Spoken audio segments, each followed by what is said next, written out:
Hey everyone, in this video, I will show you how to curve text on Canva mobile. Now, if you find this video helpful, like and subscribe would mean a lot. Alright, let's dive in. Now, first of all, just go on the bottom and click on text. Just click on add a new text box. Write the text you want. Okay, make it bold. Now, increase its size.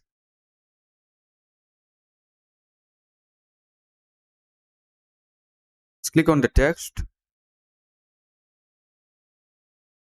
Go on bottom, slide to the left.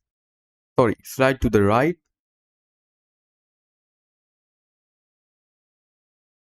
Here, click on effects. Slide to the right.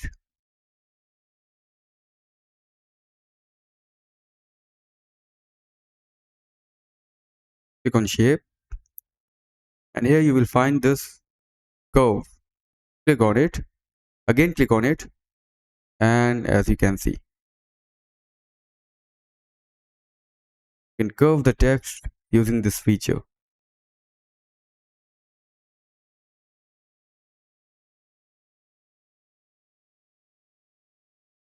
So that's it for the video. That's how you can curve in Canva mobile.